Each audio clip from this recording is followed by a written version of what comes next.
कुछ रूल्स बनाना चाहिए। और हाँ, समाजीकरण के कुछ विशेषताएं सर। वजन के बारे में।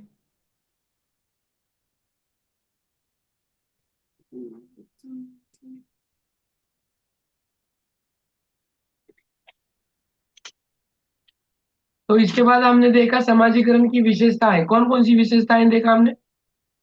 समाजीकरण एक सीखे चलने वाली प्रक्रिया है। सीखने वाले मनुष्य को समाजीकरण सीखने जीवन भर सर्वांगीण चलने वाली विकास, प्रक्रिया है। समाजीकरण मनुष्य परिवार, को समाज, उसकी विद्यालय। संस्कृति से आत्मसित करती है। समाजीकरण की प्रक्रिया से मनुष्य का सर्वांगीण विकास संभव है। समाजीकरण की प्रक्रिया में परिवार, समाज, विद्यालय की महत्वपूर्ण भूमिका होती है। समाजीकरण की विशेषताओं में सीखने वाली प्रक्रिया, जीवन भर चलने वाली, मनुष्य को उसके संस्कृति से आत्मसात कराने वाली, सर्वांगीण विकास करने वाली तथा परिवार, समाज और विद्यालयों की महत्वपूर्ण भूमिका निभाने वाली एक महत्वपूर्ण विशेषता है ये हमने पिछले लेक्चर में देखा था इसके बारे में डिटेल से। तो उसके बाद हमने देखा कि समाजीकरण किस तरह से महत्वपूर्ण है। उसके साथ साथ हमने देखा कि type of socialization, two type of socialization. First type of primary socialization and second is secondary socialization. Primary socialization include in family and friends, बराबर। और सेकेंडरी में कौन आता है? स्कूल एंड विद्यालय, प्लेग्राउंड खेल के एंड मैदान, स्कूल, नेबर। विद्यालय, पड़ोसियाँ। खेल के मैदान एवं पड़ोसियों का दर्जा। ओके। तो इसके बाद हमने कुछ समाजीकरण की अवस्थाएं देखी थी जिसमें बालक किस तरह की हरकतें करता है। उन अवस्थाओं में हमने शिशु काल देखा, साथ ही साथ हमने प्रारंभिक बाल्यावस्था, उत्तर बाल्यावस्था और किशोरावस्था, इन अवस्थाओं में बच्चा किस किस तरह से हरकतें करता है या फिर उसका सोशलाइजेशन होता है, इन बातों को हमने देखा। उसके बाद हमने समाजीकरण के कुछ सिद्धांत देखे, जिन सिद्धांतों से जो कुछ चल रहा है वो किस तरह के सिद्धांत है या फिर सोशलाइजेशन परफेक्टली क्या है, इन बातों को हमने देखा। अब महत्वपूर्ण सूचनाएं। आप सभी लोग पढ़ाई के हिसाब से ही बैठे हैं, ये मैं गृहीत पकड़ता हूँ, क्योंकि बहुत सारे लोगों का साउंड जो है वो बैकग्राउंड म्यूजिक का आ रहा है।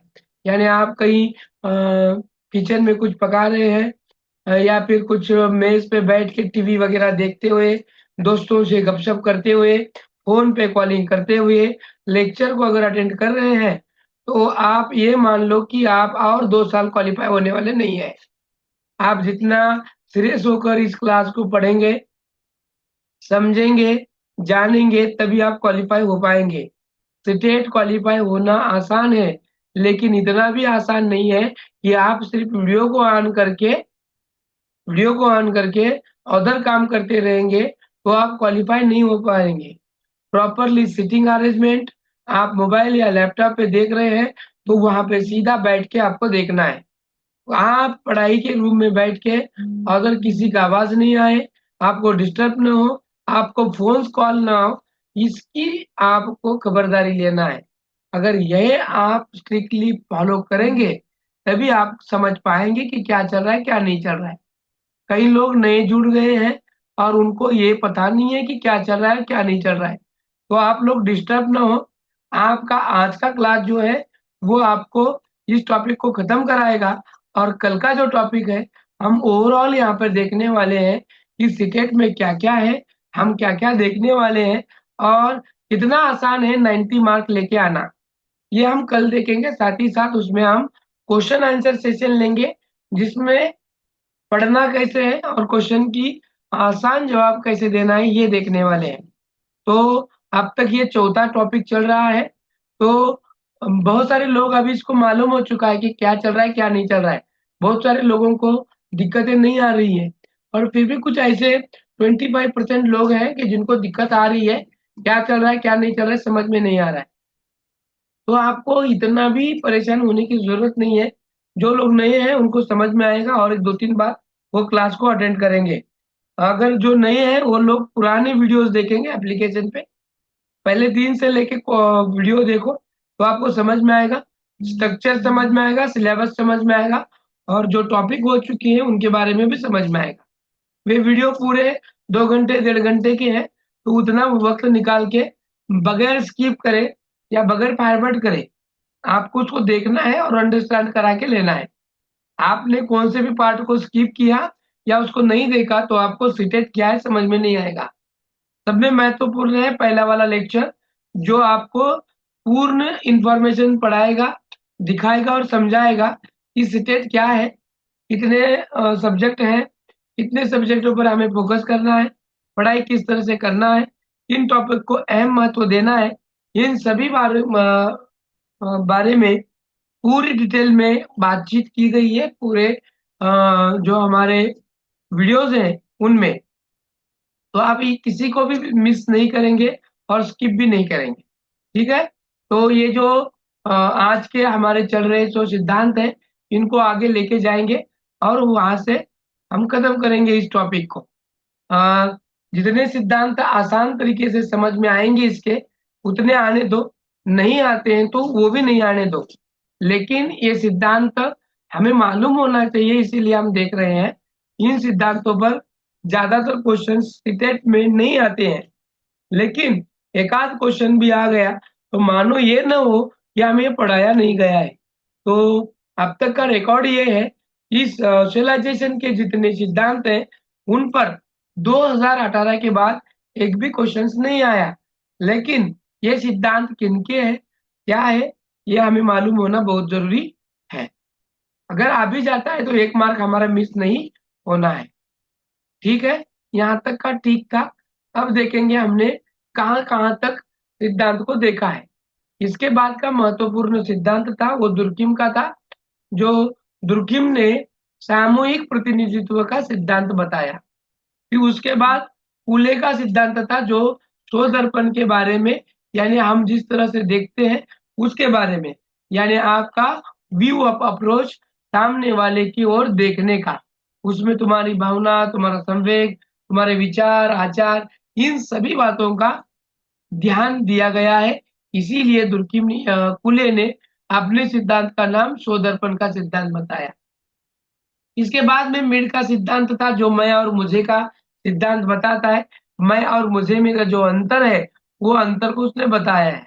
इसके बाद इरिक्सन का मनोवैज्ञानिक सिद्धांत आता है जिसने उन्होंने करीबन 8 अवस्थाएं बताई, जिसमें विश्वास और अविश्वास, स्वायत्व बनाम शर्म, पहल बनाम अपराध बोध तथा परिश्रम बनाम हीन भावना, पहचान बनाम भ्रांति, आत्मीयता बनाम अलगाव, जननात्मकता बनाम स्थिरता और संपूर्णता बनाम निराशा, इन बारे में देखा था।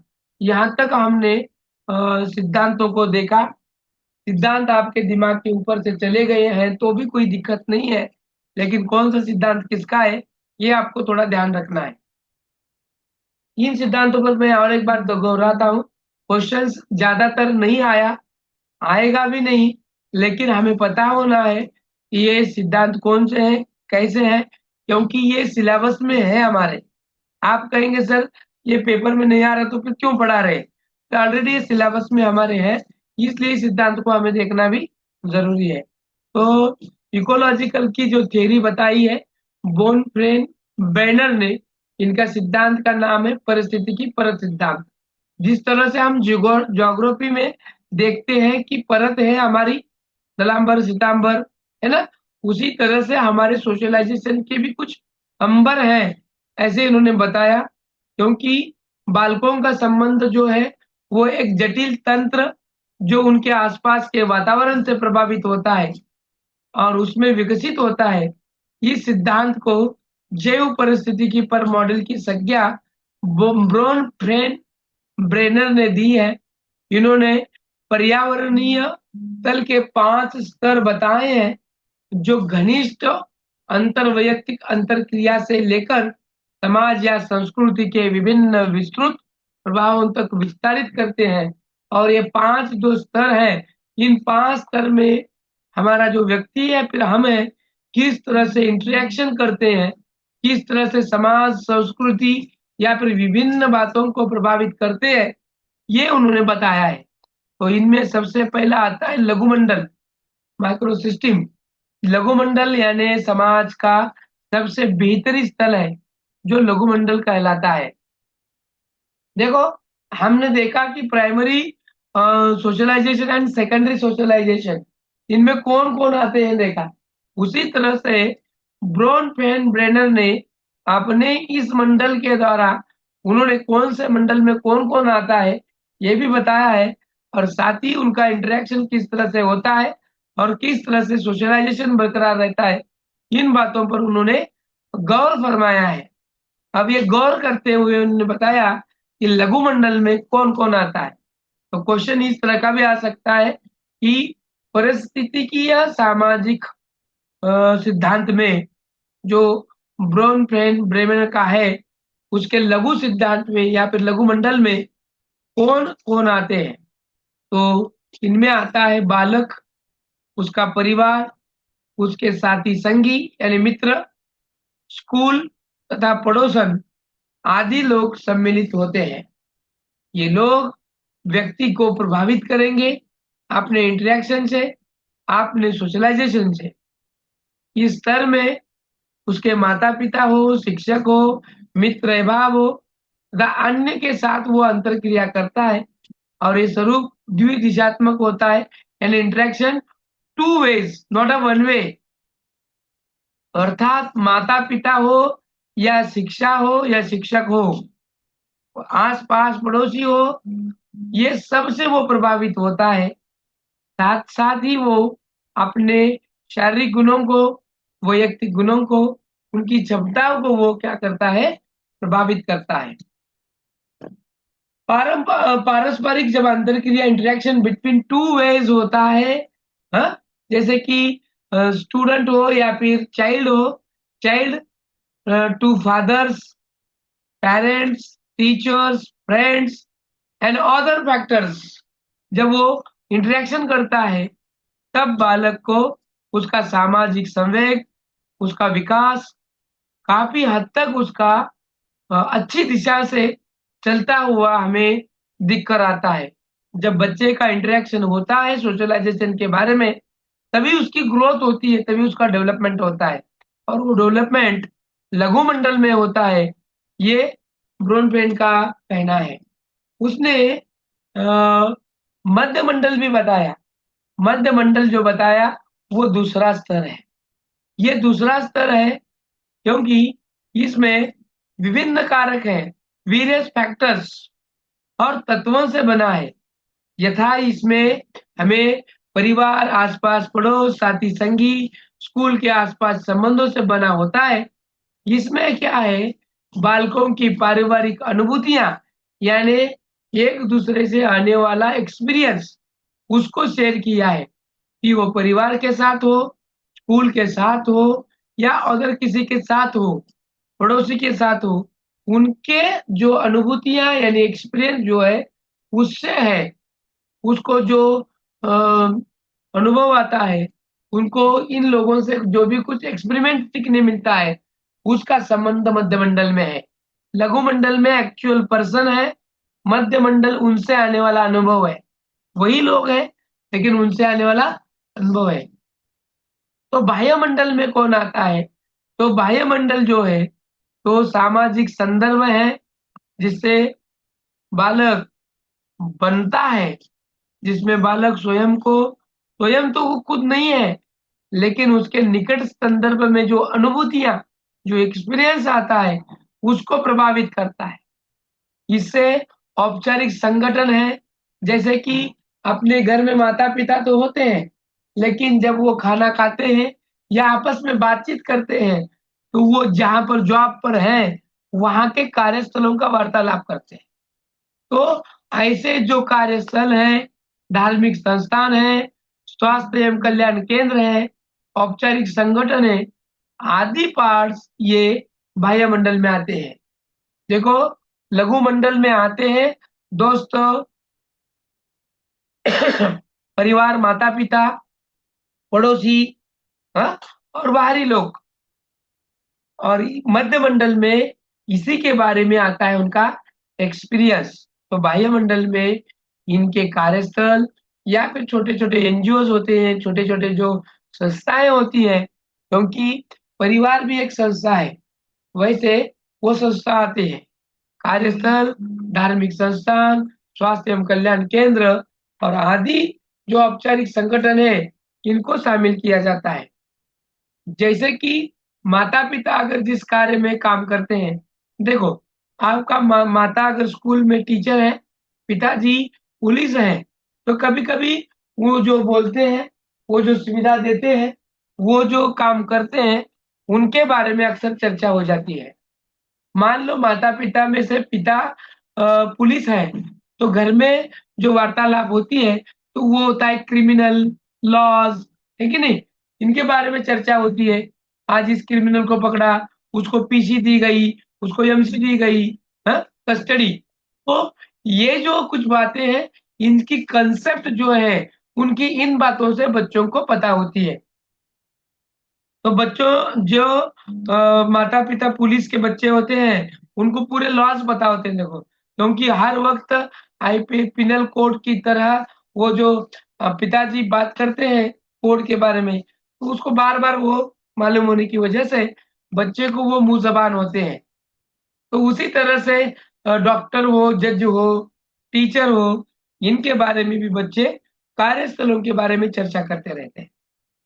जो भी कुछ अ, वहाँ का एटमॉस्फियर है, वहाँ का जो शारीरिक हो, मानसिक हो, जो भी कुछ चर्चा उन बातों में होती है, वो चर्चा बच्चों के सामने होने की वजह से बच्चों को वो आयाम की मालूमात हो जाती है। इन बारे में बच्चों का जो सोशल या इमोशनल डेवलपमेंट है या फिर एजुकेशनल डेवलपमेंट है, वो उनसे प्रभावित होता है और अप्रत्यक्षतया यानी इनडायरेक्टली बच्चे का डेवलपमेंट इन बारे में हो जाता है। क्योंकि एक टीचर का बच्चा और आम बच्चा, इनमें पढ़ाई के बारे में फ़र्क है कि नहीं है? मालूमात के बारे में फ़र्क है कि नहीं है? है कि नहीं है? है सर। है सर। ये सर। हाँ, क्यों है? क्यों है? क्यों है फ़र्क?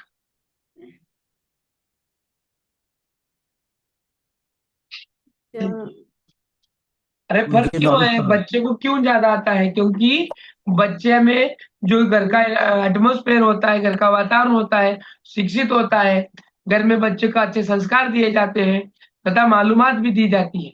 जब खाना खाते वक़्त या कुछ बातें करते वक़्त जब घर के लोग इकट्ठा रहते हैं, तो ये बच्चे भी रहते हैं, उनसे मालूमात हो जाती है, हाँ? शेयरिंग हो जाती है, तो किससे कौन कैसे बात करना है, इसके बारे में और बैकग्राउंड के बारे में बच्चों को मालूमात हो जाती है। तो ये जो मंडल है, ये महत्वपूर्ण है। लघु मंडल, मध्य मंडल और बाह्य मंडल। इसके बाद आता है बृहत मंडल।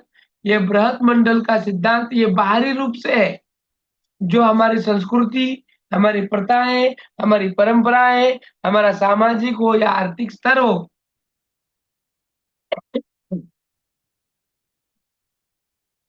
या फिर जो अलग-अलग संसाधन हैं, उनको उनका प्रभाव हमारे बालकों के ग्रोथ पर हो जाता है। क्योंकि बाह्य मंडल में वो सभी बातें आती हैं, जैसे कि वैल्यूज़ हैं, हमारी प्रथाएँ हैं, हमारा सोशल बैकग्राउंड है, हमारा इकोनॉमिकल बैकग्राउंड है।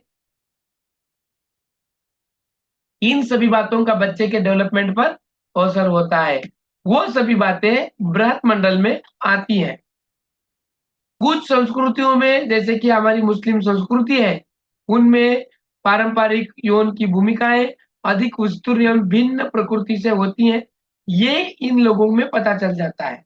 ये जो बातें हैं, ये बातें जिन बालकों का पालन-पोषण सामाजिक या आर्थिक स्तर में होता है, उनका विकास उसी तरह से होता है, उसी ग्रोथ से होता है। इसीलिए जो सांस्कृतिक मूल्य हो, प्रथा हो, सामाजिक, धार्मिक, आर्थिक स्तर हो, उसका असर बच्चे के ग्रोथ पर होता है। इसीलिए ब्रोनफ्रेंड ने इसको बृहत मंडल में डाला है। और फिर घटक आता है घटक मंडल। इस घटक मंडल में बच्चे का जो डेवलपमेंट होती है, वो सामाजिक, ऐतिहासिक अवस्थाएं में सम्मिलित होती है। इसका मतलब है कि आज का जो हमारा वातावरण है, जो गुजर रहा है, वहां बहुत तरह की नई नई और अनोखी अनुभूतियां हमें प्राप्त करनी होती है। उनका प्रभाव हमारे विकास पर पड़ते रहता है। ऐसी अनुभूति होकर पारंपरिक अनुभूतियां प्राप्त होती है। तो ये पारंपरिक अनुभूतियां घटक मंडल में आती हैं, जो बच्चे हमारे इतिहास से पढ़ते हैं, ऐतिहासिक अवस्थाओं में वो समझते हैं। इसमें कौन आएगा? हमारे माता पिता के ही माता पिता। वो जब स्टोरियां बताते हैं तो उनकी वो स्टोरियां घटक मंडल में चली जाती है कि मैंने जवानी में क्या किया, कैसे किया, किस तरह से मेरा उदर निर्वाह किया। इन बातों का असर घटक मंडल में होता है। तो घटक मंडल बहुत ही इंपॉर्टेंट है। इसके बाद में ये हो गया ब्रेन फोर का सिद्धांत। अब आता है सिगमंड फ्राइड का मनोविश्लेषण सिद्धांत। अब ये सिगमंड फ्राइड जो है, आप आपको यहाँ पर मैं उसको समझाने की कोशिश करूंगा, क्योंकि ये बहुत जगह आने वाला है। ये सिगमंड फ्राइड है ईड ईगो सुपर ईगो वाला। यही सिगमंड है ईड ईगो सुपर ईगो वाला। जिसी तरह से उसने ये अ, हमारा जो मन है, मन के बारे में अपनी बातों को उन्होंने खुलकर बताया है। मनुष्य जैसे दिखता है वैसे होता नहीं है। सच है या गलत है? यस और नो? सच है। जैसे मनुष्य दिखता है वैसे होता है क्या? जिस तरह से नहीं आप सर, उसके बारे में सोचते हैं वो उसी तरह का होता है क्या? नहीं नहीं। सर, पूरा अपोजिट होता है। जैसे कि ऐसे क्यों होता होगा? ऐसे क्यों होता है? ऐसे क्यों होता है? दिखने पर जाते हैं हम सर, दिखने पर हाँ, जाते हैं हम। करेक्ट, दिखने पर जाते हैं। दिखने पे जाते हैं, दिखना यानी जो बाहरी रूप है। तो ये जो सिगमंड फ्राइड है, इन्होंने इसी बात को लिया, दिखने पे जाना। यानी हम देखो, समंदर में अगर हम हैं, समंदर में, और समंदर में जब बहुत बड़ा एक आध आपको बड़े जहाज से जा रहे हैं आप, और इसी समंदर के बीच में आपको एक कहीं पर एक हिमनग, यानी आपको एक बर्फीला पर्वत दिखा, तो आप क्या सोचेंगे वो कितना बड़ा है? जितना आपको हाँ दिखता है उतना ही उसको कहेंगे कि वो उतना बड़ा है। यानी आपको ये जो हिमनग दिख रहा है, ये पर्वत बर्फ का दिख रहा है, जो दिख रहा है उसी से आप अज्यूम करते हैं कि ये बड़ा होगा। लेकिन एक अच्छा नावाडी, एक अच्छा जहाज चलाने वाला, वो उसको उतना छोटा नहीं समझता है। क्योंकि हिमनद ऊपर जो दिखता है वो बाहरी हिस्सा सिर्फ 100% में से उसका जो दिखने वाला हिस्सा होता है वो सिर्फ 10% होता है। तो असल का जो हिस्सा होता है वो पानी के अंदर होता है, जो 90% का होता है।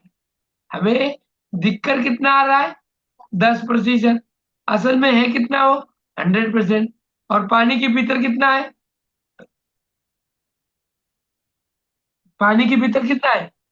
90। हाँ, जिसी तरह से ये समंदर या समंदर में जो हिमनग होता है वो दिखने में 10% दिखता है, लेकिन असल में बहुत बड़ा वो पानी में होता है। इसीलिए बर्फ यहाँ दिखती है तो जहाज को मोड़ दिया जाता है। वो जहाज उस बर्फीली की ओर नहीं जाएगा, क्योंकि उसे पता होता है भीतर से बहुत लंबा होता है, हम कहीं उसमें जाकर अटक न ले, फंस न जाए। इसी वजह से वहां से वो फेरते हैं। ठीक है। इसी तरह से यहाँ पर कहने का या फिर बताने का मतलब भी यही था कि मनुष्य भी ये हिमनद की तरह होता है। देखो, सही कहा क्या मैंने? सही कहा। दिखता तो है 10%। Yes sir. हाँ, यस दिखता तो है दस यस सर, यस। परसेंट लेकिन होता है असल में 100%। तो 90% 100। किसे चला गया? जो 90% है वो जो हमें दिखा नहीं, उसमें चला गया। अब ऐसी कौन सी बात होती है मनुष्य की जो हमें दिखती नहीं है? ऐसी कौन सी बात है जो मनुष्य की हमें गलत दिखती आदतें। नहीं? नेचर, गलत आदतें सर। उसके हाँ? Behaviour, behaviour. आदतें उसकी। हेलो। गलत आदतें। हेलो। गलत, हाँ बोलो। टैलेंट भी सर। एक टैलेंट, एक बच्चे बहुत हाँ शांत रहते लेकिन उनके अंदर टैलेंट रहते लेकिन वो दिखाते नहीं है। हाँ, जैसे कि अभी बहुत सारे लोग अपने सेटेट के क्लास में भी है, बोलते नहीं है, जो बोलते हैं उनका ही खाली सुनते हैं, तो वो लोग टैलेंटेड है। Okay, very nice. और के स्किल्स। Skills, very nice. और उसके हिडन थॉट्स। ओके, इसके पहले मैंने एक क्वेश्चन पूछा था, इसके पहले मैंने एक एग्जांपल दिया था, देखो आपको याद है कि नहीं पता नहीं है। देखो उसको एक बार दोहराएंगे, आपको समझ में आ जाएगा कि मनुष्य क्या प्राणी है, मनुष्य क्या चीज है। बराबर, जिस तरह से मैंने अभी बताया कि हिमनद जो समंदर में है, वो जिस तरह से दिखता है होता नहीं है, भीतर वो 90% से होता है। चलो अब मनुष्य के बारे में मैं एग्जांपल बताऊंगा, वो जो मैंने पहले बताया था, फिर भी अभी बता रहा हूँ कि आप जहां पर पढ़ाई करने बैठे हैं, अभी जिस रूम में आप बैठे हैं, उस रूम में आपके सामने ही ऐश्वर्या राय खड़ी है। कौन खड़ी है? हाँ बोले थे सर। यस हाँ, यस। यस क्या यस सर करेंगे? बोले थे। Yes sir, favourite actor selfie, उसके साथ सेल्फी, हाँ हाँ, और क्या करेंगे उसके साथ आप? उसके साथ बातचीत। हाँ, करने का। ओके, हाँ, हाँ कर सकते हैं। ऑटोग्राफ लेंगे, हाँ, ऑटोग्राफ। ऑटोग्राफ ले सकते हैं। ऑटोग्राफ लेने हाँ, का। ऑटोग्राफ, फोटोग्राफ, हाँ, और उनके शूटिंग के दरमियान जो भी हुई है वो उससे रिलेटेड गपशप डिस्कस कर करेंगे, सकते हैं। बातें करेंगे। ओके, में क्या क्या तकलीफ होती है, क्या क्या नहीं होता है, सब रियलिटी है क्या या डुप्लीकेट है। हाँ, ये सब बातें आप उनसे करेंगे। लेकिन इसके अलावा भी कुछ ऐसी बातें हैं जो आप यहाँ बता नहीं पा रहे हैं। आप इसलिए बता नहीं पा रहे हैं कि सर क्या सोचेंगे, बाजू के लोग फीलिंग। क्या सोचेंगे, है कि नहीं? यस और नो, है कि नहीं है बात? यस यस, सर, सही यस कह सर। यस, रहे हैं। इंग्लिश में बात हुई थी। हाँ। फिर वो बात कहाँ चली जाती है? अगर ये बात हुई है तो मन में आई होगी, मन में आई होगी तो कहाँ चली गई होगी?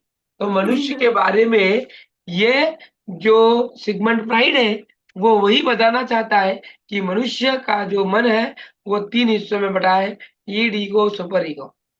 तो ईड, इदम, अहम और पराहम, इन 3 बातों को उन्होंने बताया। उन बातों को हमें सोशलाइजेशन में रख के पढ़ना है।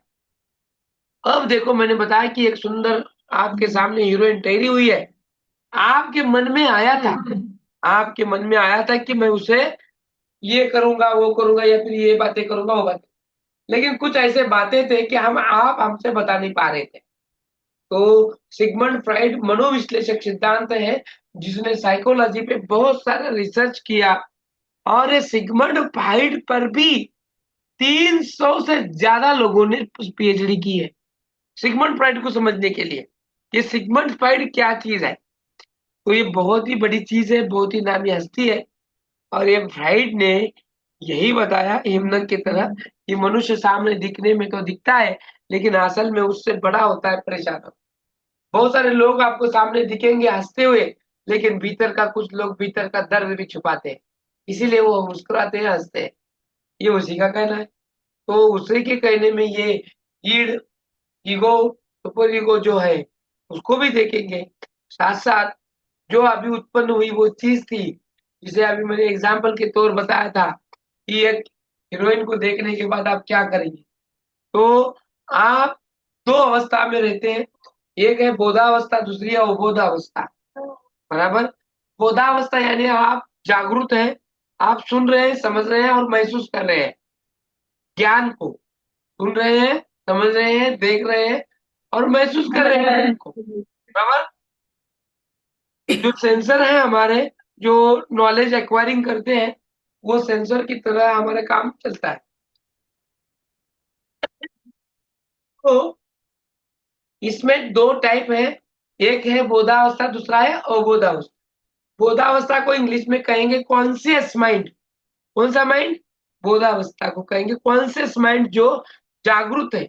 अब जागरूक होकर तुम मुझे सुन रहे हो, तुम मुझे देख रहे हो, तुम मुझे महसूस कर रहे हो। बराबर। अब दूसरा है अजागरूक अवस्था, जिसको हम क्या कहेंगे?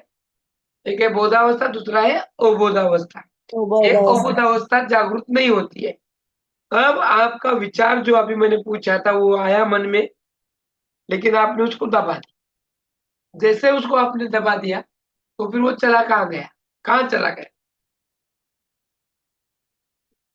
तो वो जब जनरेट होता है, इसका मतलब वो कहीं ना कहीं जाएगा, तो वो चला जाता है कॉन्शियस अवबोध माइंड में में। जाएगा सर। हाँ,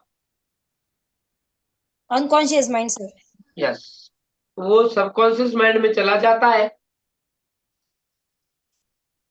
अब ये सबकॉन्शियस माइंड में जब ज्यादा बोझा होता है तो वो निकालना पड़ता है, तो हम निकालते हैं, ऑटोमेटिकली निकलता है। वो तुम्हारे रात में जो तुम ख्वाब देखते हो, स्वप्न देखते हो, ड्रीम देखते हो, उसी में होता है। तो यहाँ पर जो सोचा था आपने, वो असल में उस ख्वाब में कर देते हो। यही तो कहना सिगमंड फ्राइड का है कि इंसान दिखता जैसे होता वैसे नहीं है, दिखता जैसे है होता वैसे नहीं है, इसीलिए तो उसने कहा है। अब इसने इन सिद्धांतों को समझाते हुए कौन कौन सी बातों को मद्देनजर रखा है वो अभी हम देखेंगे, क्योंकि ये सिद्धांत जो है वो मनोसामाजिक है, मनोसामाजिक है। और ये जो सिगमंड फ्राइड था, ये कहाँ का रहने वाला था? एक ऑस्ट्रेलियन मनोवैज्ञानिक था। और ये फ्राइड ने बहुत सारे चीजों पर रिसर्च किया है। और उसका जो मेन सब्जेक्ट था या फिर मेन टॉपिक था, मेन स्टडी का सब्जेक्ट था, वो था काम वासना। और उसी की वजह से इंसान जो भी कुछ करता है वो बनता है। इसके बारे में मनोविश्लेषक सिगमंड फ्राइड ने ये अपना सिद्धांत रखा। और इसका जो शिष्य था उसका नाम था एडलर, उसने भी इसके बारे में अपोजिट किया उसको, इसको, इसके सदस्य नहीं, उसको अपोजिट किया कि ये जो बताता है ये ऐसे नहीं है, ऐसा है, ऐसे नहीं है, ऐसा है, वगैरह वगैरह। ठीक है, तो अब हम देखेंगे सिगमंड फ्राइड का जो मनोविश्लेषक सिद्धांत है, जिसमें इदम, अहम और ब्रह्म आता है, ईड, ईगो और सुपर ईगो, ईड, ईगो और सुपर ईगो। अब इदम में क्या आएगा? ईड जिसको बोलते हैं, अब इदम में क्या आएगा, कौन कौन सी चीजें आती हैं? तो इसमें जो उन्होंने बताया, प्राइमरी जो सेशन है हमारा, प्राइमरी सोशलाइजेशन हो या फिर प्राइमरी बातें हो, वो सब उसमें आती हैं। ऐसे इदम में इसने कहा वो सब चीजें जो इम्पोर्टेंट है वो आती है। जैसे कि देखो अभी इदम जो है, इदम के बारे में कोई तो पढ़ेगा, एक पढ़ो, एक जन पढ़ो कोई। व्यक्ति की शारीरिक एवं मूल आवश्यकताएं ईंधन से अंतर्गत आती है, जो भूख, प्यास एवं काम के रूप में होती है। इन आवश्यकताओं के प्रति बालकों में उत्तेजना काफी अधिक होती है। यह सामाजिक आवश्यकताओं एवं नैतिक मूल्यों की चिंता किए बिना इच्छाओं की पूर्ति पर बल देना है। भर देना है। यानी यहाँ पर उन्होंने प्राइमरी हमारे जो आवश्यकता है, शारीरिक आवश्यकता है, उनको इदम में लिया है। तो कौन सी चीज आती है ऐसी जो प्राइमरी में है? भूख है, प्यास है, एवं काम है। भूख, प्यास, हाँ, काम। यहाँ पर काम का मतलब कष्ट करना नहीं है, यहाँ पर काम का मतलब दिया है इन इंग्लिश में। ये आता है इदम के बारे में। जो सिगमंड फ्राइड है, सिगमंड फ्राइड ने इसी सब्जेक्ट को दोहराया है। तो ये जो हम काम करते हैं या फिर ये जो इदम में बात आता है, तो बच्चे उसके आवश्यकताओं अनुसार उसको क्या करता है, यूज करता है। हाँ, और उसी से बना रहता है। एक आध बार इंसान भूख प्यास से भूखा है, तो वो किस चीज में आएगा या फिर किसको फोकस करेगा? तो वो आता है इदम में। और ये एक ऐसी प्राइमरी रिसोर्स है जो हमें करना ही करना है। दूसरा आता है अहम में, जो बालक सांसारिक परिवेश में परस्पर अंतरक्रिया करता है, interaction between student and parents, child and social society, इनके बारे में जो अंतरक्रिया होती है वो कहती है। अपनी इच्छाओं एवं कामनाओं को पूर्ति करना है, तो इसके परिणाम स्वरूप जीवन के प्रथम वर्ष से ही अहम यानी ईगो का विकास होने लगता है। विकास, ईगो का विकास कब से होने लगता है, कौन से साल से?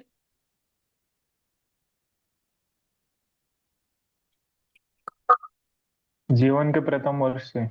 वर्ष से ही होने लगता है। बालक के अनुसार कोई भी बालक अपनी सभी इच्छाओं को पढ़ने ढंग से नहीं कर सकता। अंततः हम उसे संसार की वास्तविकता के आधार पर इच्छाओं को पूर्ण करने हेतु मध्यस्थ का काम करती है। देखो अब ये जो अहम है, ये अहम इंटरेक्शन है। हाँ, साथ ही साथ वो युगो कहलाता है और प्रथम वर्ष से ही जल्द तरीके से होता है। वातावरण के अनुसार कोई भी बालक हो, वो अपने अपने ढंग से सीखता है। वो उसे ऐसे कुछ नहीं कि सीखने का तरीका उसे पता है, तो वो अपने अपने ढंग से सीखता है, अपने अपने ढंग से कार्य करता है और वास्तविक आधार में उसकी जो इच्छाओं को है बालक के, वो इच्छाएं पूरे करता। फिर आता है पराहम, जो सुपर ईगो कहलाता है। अब इसको पढ़ो, सुपर ईगो को पढ़ो। पराहम। पराहम पराहम अनंतरात्मा का आवाज की अंतरात्मा। तरह है, जो हमेशा व्यक्ति को याद दिलाता है कि व्यक्ति को हमेशा दृढ़ता के साथ सही मार्ग अपनाना चाहिए। पराहम व्यक्ति में नैतिक, सामाजिक एवं सांस्कृतिक मूल्यों का विकास करता है।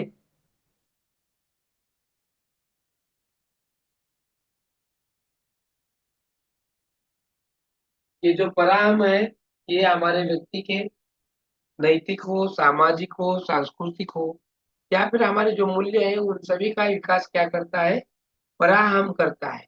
क्योंकि यहाँ नैतिकता आती है, यहाँ का उसका व्यवहार अच्छे लेवल का आता है। हाँ? ये व्यक्ति को हमेशा दृढ़ता का मार्ग अपनाना चाहिए, क्योंकि पराहम व्यक्ति में नैतिक, सामाजिक और सांस्कृतिक मूल्यों का विकास करती है। तो ईड ईगो, सुपर ईगो, इदम, अहम और पराहम, ये जो हमें सीखना है वो महत्वपूर्ण है। तो इसके आगे वो क्या कहता है, देखो आगे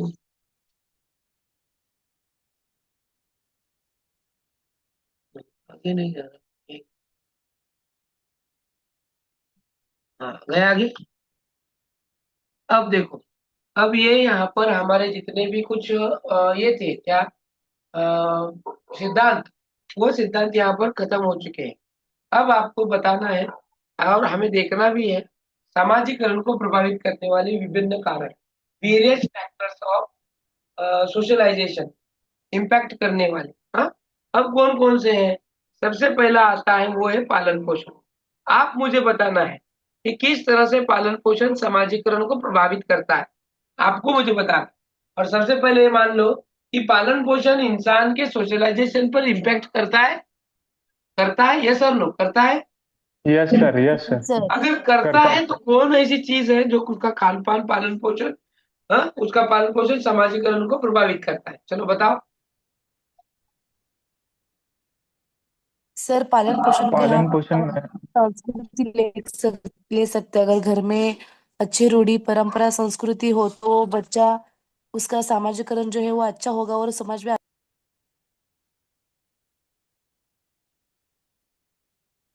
वेरी नाइस। और इतना ही? पालन पोषण में संस्कार भी आएगा। पालन पोषण में संस्कार, संस्कार वही बहुत बोलने वाला था। महत्वपूर्ण है। संस्कार। हाँ, बहुत महत्वपूर्ण है। अच्छे संस्कार देंगे तो बच्चा अच्छा ही होगा। क्योंकि देखो, समाज कैसे बनता है मैंने पहले बताया था। समाज की व्याख्या मैंने बहुत ही आसान की थी। सोशलाइजेशन या फिर समाज यानी क्या?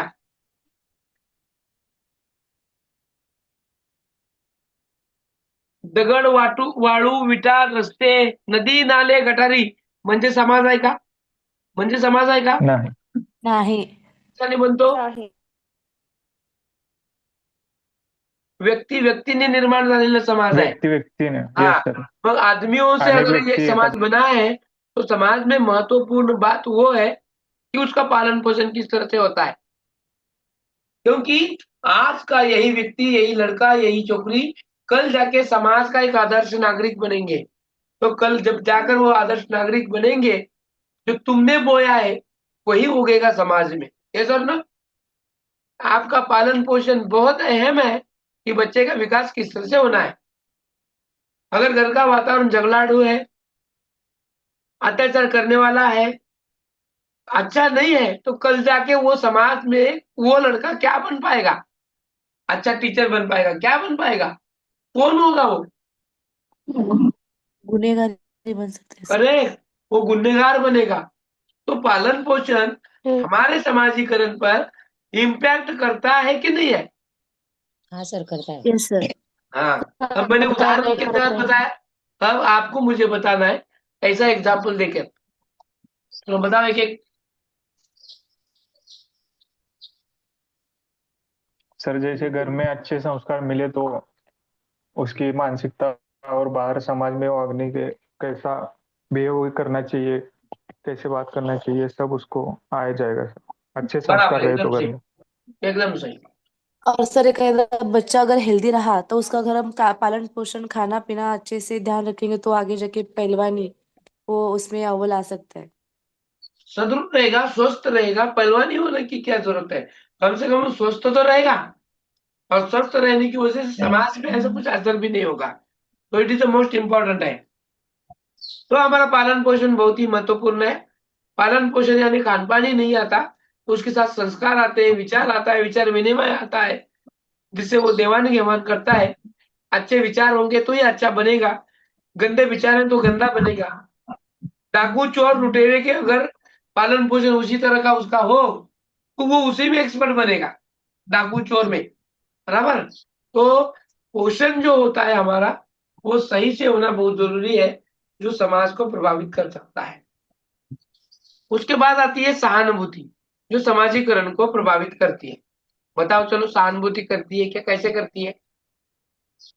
सहानुभूति मतलब परेशानी ना सर? सिंपैथी। Sympathy, sympathy. होती कि नहीं होती सिंपैथी? अब किसको दिखाते हैं हम सहानुभूति, किसको दिखाते हैं? एक दूसरे जिसके साथ कुछ बुरा हुआ होगा तो, एक हाँ, दूसरे बुरी घटना। हाँ। अजून और कहाँ कहाँ दिखाते हैं हम गरीब के प्रति, बेवा के गरीब है। प्रति, ये आपके जो अनाथ बच्चे हैं उनके प्रति, अनाथ गरीबों के बच्चे। प्रति दिखाते हैं कि नहीं दिखाते? Yes sir. सर कोण खाली पडलं तर त्याला उचलून सहानुभूती दाखवतो. अहो एवढंच कशाला, एखादा ऍक्सिडेंट झाल्यावर आपण किती सहानुभूती दाखवतो? हा दाखवतो का? पहिली गोष्ट दाखवतो का? दाखवतो सर. रस्त्यानं चालत जात असताना जर ऍक्सिडेंट झाला गाडीचा, तुम्ही थांबता, हो थांबून त्याला सर, फक्त उचलता? सहानुभूतीच दाखवतो सर. हा? दाखवायचं वगैरे जास्त झालं तर जात नाही. जर त्याला उचलण्यासारखं असेल तर आपण जाऊ शकतो. आणि उचलण्यासारखं नसेल अचानक तर? अचानक त्याचं तिथंच निधन झालं वगैरे असेल तर आपण जाऊ अरे शकत रे नाही रे, ना. पडला की म्हण. हम्म. हम सिर्फ सहानुभूति फोटो वीडियो निकालने में दिखाते हैं। नहीं सर, छोटा बच्चा अगर गिर गया गलती से उसको भी वहां पे सहानुभूति दिखाते हैं ना. हाँ, लेकिन मैंने क्या कहा ना कि गाड़ी का एक्सीडेंट हो गया है। हाँ. देखो एक्सीडेंट की भी प्रकार है। Yes sir, yes. ज्यादा डेंजर एक्सीडेंट हो गया तो अब डर जाते हैं हाँ, सहानुभूति. पहले एम्बुलेंस आज को लोगों को बुला सकते हैं में सर। नहीं पड़ते. भूखे जानवर पर भी हमदर्दी करते हैं. हाँ, वेरी नाइस आंसर। भूखा जानवर वो भूखा इंसान को भी हम दिखाते हैं ना, गरीब फकीर, इसको दिखाते कि नहीं हम दिखाते? Yes sir. दिक्कत है. हाँ, बहुत सारे लोग होते हैं ऐसे। हाँ,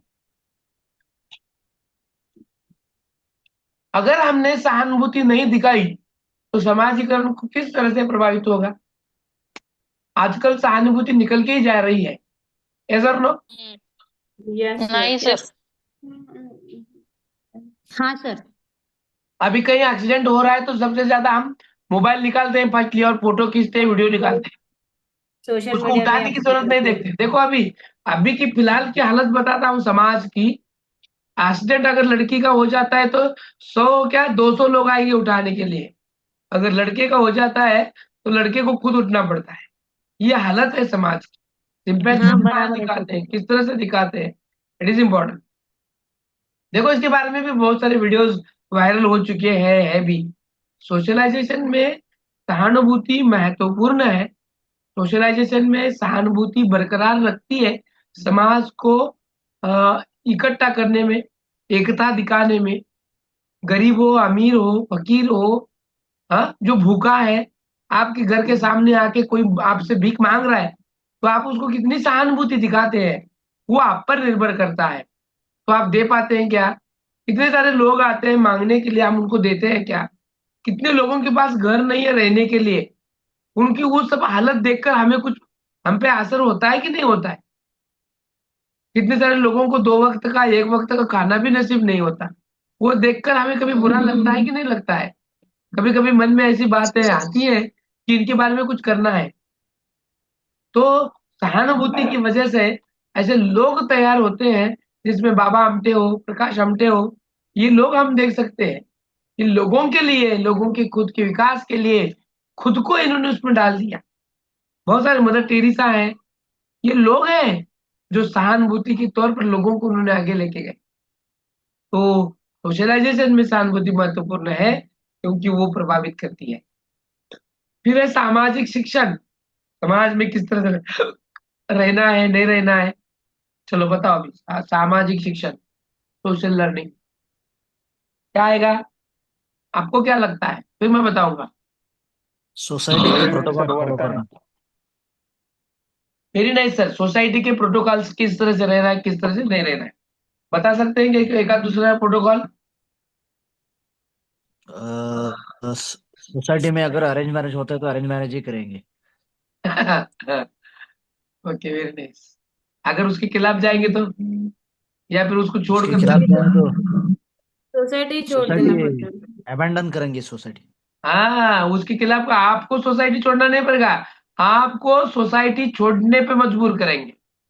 हाँ। ऐसा ना, क्योंकि यस। तुमने सोशल लर्निंग यहाँ पर तोड़ दिया है, सोशल के रूल तुमने तोड़ दिया है, बराबर। सर। हाँ, और और देखो, सिर्फ उतना ही है क्या? सामाजिक लर्निंग में रहना कैसे है, बैठना कैसे है, बातें कैसे करना है, समाज में बर्ताव कैसे रहना है, बिहेवियर कैसे है, एक दूसरे से कैसे वार्तालाप करना है, एक दूसरे से कैसे मदद करना है, इन सभी बातों का हमारे सोशल शिक्षण में उसका संबंध आता है, बराबर।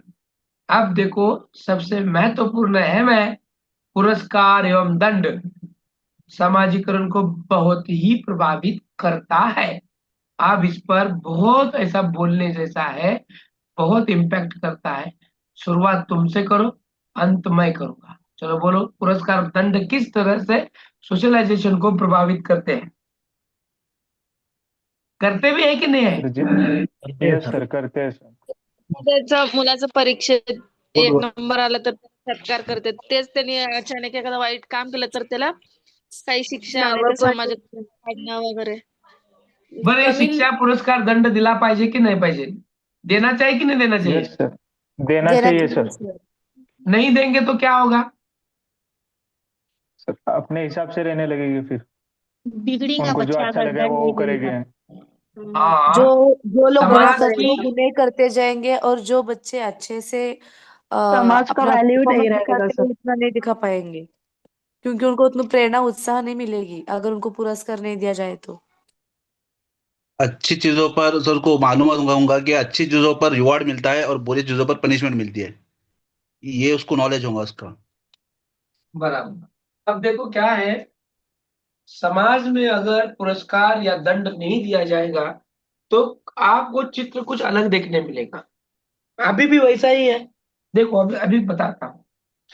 आपके यहाँ या फिर भारत में ये अत्याचार, जिसको हम लैंगिक अत्याचार वगैरह बोलते हैं, इसके लिए वर्ड बहुत ही फेमस है, आपको पता है।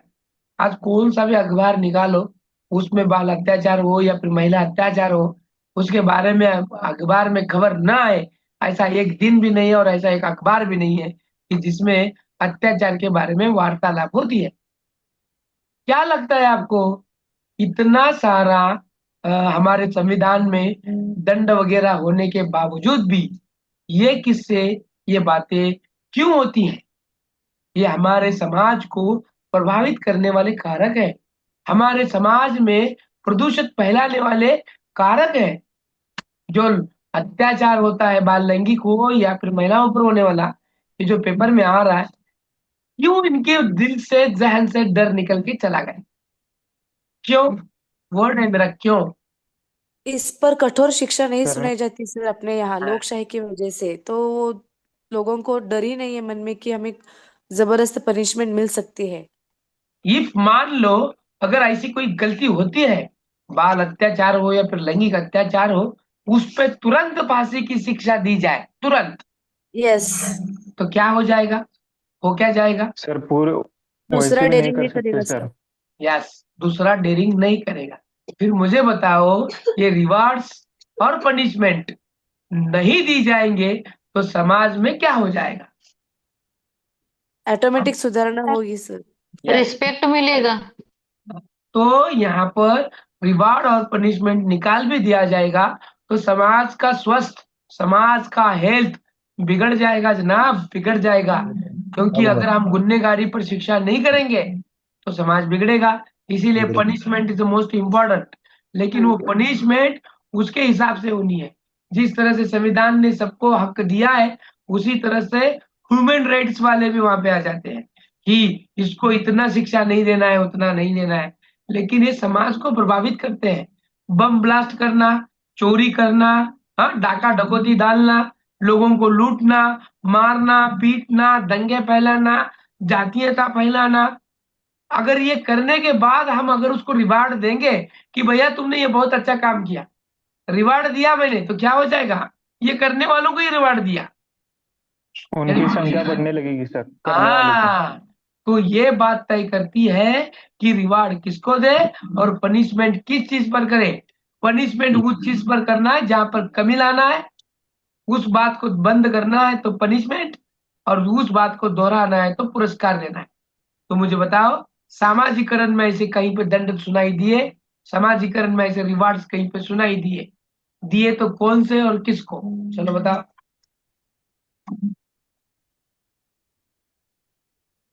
सर सर वो जो पुरस्कार, छोटी राष्ट्रीय लड़की थी, पुरस्कार देते हैं अपन। बोलिए मैडम, बोलिए, आप भी बोलिए। आवाज नहीं आ रही, बोलो ना।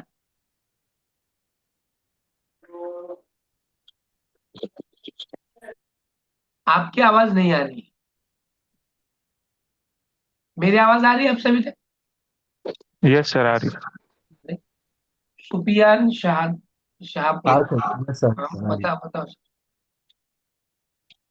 सर रिवॉर्ड्स जो है ना, समाज में अगर अच्छा काम करता है, कार्य करता है, तो उसके लिए जो है रिवॉर्ड्स उसके लिए बनता है उसको। हाँ, जैसे कि गरीबों की मदद करना है, शायद करेक्ट। और हेल्थ के लिए, हेल्थ से जुड़े जो भी वर्क हैं सर, हाँ, वो प्रोवाइड नहीं कर सकते, उनको हेल्थ की अच्छी से अच्छी फैसिलिटी देना है। तो रिवॉर्ड्स ऐसे लोगों को ही देना चाहिए जो समाज में जो है सर, अच्छा काम करते हैं। हाँ। तो ये रिवार्ड देने की वजह से क्या हो जाएगा कि समाज की हेल्थ सुधरेगी। ये लोग सुधरेगी जिस ना तरह सर, से कर रहे हैं उस तरह से दूसरे भी लोग करने की कोशिश करेंगे। कोशिश जैसे करेंगे, हाँ गरीब है, यतीम है, इन लोगों को मदद करना है, मदद ये भी करना हो है। जाएगा। हाँ तो इसके साथ साथ बंदा मैंने, चलेगा तो उसके पीछे भी सब लोग हेल्प करेंगे ना। हाँ, तो रिवार्ड क्या है, जरूरी है, बहुत जरूरी जरूरी है, है। जरूरी नहीं। तो अब तक ऐसा आपने सुना क्या कि सामाजिक में इस काम करने वालों को ये रिवार्ड दिया गया? मालूम है आपको? हाँ सुना है ना सर, हाँ, हाँ समाज में अच्छा काम करने वाले को रिवॉर्ड दिया गया ना सर, बस। हाँ, सर सर हाँ, रिवॉर्ड की वजह से काम करने की और अच्छा काम करने की प्रेरणा मिलती है। सही बात है, माशाल्लाह, ये तो सही है। और पनिशमेंट से क्या होता है कि वो उससे दूर होता है, वो दोबारा वो काम नहीं करता है। और रिवार्ड उन को देना है कि जो अच्छे अच्छे काम करते हैं। तो इससे हमारा सोशलाइजेशन, इससे हमारा समाज, समाज की हेल्थ, समाज का स्वास्थ्य बरकरार रहेगा, न कि बिगड़ेगा। समाज को सुधारना है, समाज पे अच्छा इफेक्ट लाना है, समाज को अच्छी तरह से लेके जाना है, तो रिवार्ड बहुत जरूरी है। आपको पता है पानी फाउंडेशन पता है? कौन है इसमें पानी फाउंडेशन में, पता है क्या? आमिर खान। कादर, पानी कौन फाउंडेशन बना? में आमिर खान। आमिर खान, आमिर खान। हाँ हाँ, आमिर खान। आमिर खान पानी फाउंडेशन क्या काम करती है? क्या काम करती है? लोगों के बीच में अवेयरनेस पैदा करना पानी के पानी के स्रोतों बारे में। यस। और वो काम भी करा के लेती है सोशल वर्क से। बहुत सारा फंड इकट्ठा करती है, जहाँ के लोगों को, जिस गांव में पानी की जरूरत है, वहां के लोगों को पानी के बारे में अवेयरनेस और पानी के बारे में लिटरेसी देती है। साथ साथ वर्क भी करती है, जैसे कि नदी नाले साफ करना, नदियों में का गाल निकालना, ये वगैरह।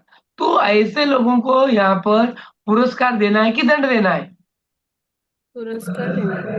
पुरस्कार मान लो मैंने उसको पुरस्कार देने के बजाय दंड दिया, तो क्या हो जाएगा? क्या हो जाएगा? गलत समाज में मैसेज संस्था जाएगा बिगड़ी। सोसाइटी में। वो बंद कर देगा सर, संस्था बंद कर देगा, और दूसरा कौन उसके जैसी संस्था निकालने की भी मन में रहा तो वो भी नहीं निकालेगा सर। हाँ, और इससे हमारे समाज का स्वास्थ्य बिगड़ेगा। अच्छा काम करने वालों को हमेशा रिवार्ड की जरूरत है, पुरस्कार की जरूरत है। उसको अगर उसके बदले पनिशमेंट मिलेगी तो वो काम तो कभी करेगा नहीं, दूसरे को करने भी नहीं देगा, और वो बुरे काम की ओर बढ़ेगा। इसीलिए समाज को प्रभावित करने वाले कारकों में से पुरस्कार दंड है। इसीलिए बहुत सारी एनजीओ की ओर से यहाँ पर पुरस्कार दिए जाते हैं।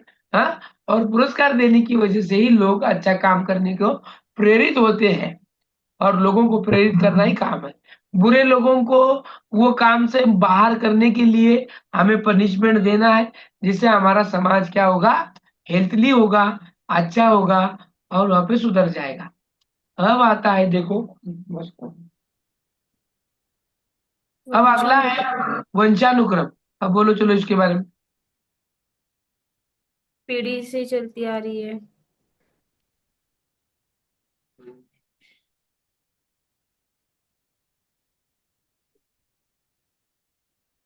जनरेशन में चल रहा बिहेवियर। यस। अब वंशानुक्रम का जो बातें होती हैं, ये चल रहा है वहां पे। अब वंशानुक्रम का समाजीकरण से कुछ संबंध है क्या? पहला बोलो मेरे को। संबंध है सर। हाँ, जैसे कि अगर एक अ, बच्चा उनमें जो परंपराएं चली आ रही है हाँ उनके पीढ़ियों में, हाँ वो सोसाइटी में दिखती है सर। सोसाइटी में दिखती है, सोसाइटी में दिख कर आती है। आप किस तरह से काम करते हैं, किस तरह से आपका बिहेवियर रहता है, बराबर। वंशानुक्रम में हमने कुछ सिद्धांत भी देखे, देखो। समानता समानते को जन्म देती है। उसी वंशानुक्रम में हम इंसान आते हैं, और इंसान इंसान से ही ये समाज बन रहा है। और सबसे महत्वपूर्ण है कि हम इंसान हैं। आदमियों ने पंछियों की तरह आसमान में उड़ान लेने को सीखा। आदमी रहकर भी मछली की तरह पानी में तैरना सीखा, लेकिन एक इंसान रहने के बावजूद भी वो इंसान की तरह समाज में रहने नहीं। करेक्ट? यस और नो? राइट और no? Yes sir. Yes sir. क्या लाइन में, मैंने अभी जो लाइन बताई, उन लाइन में क्या मतलब है?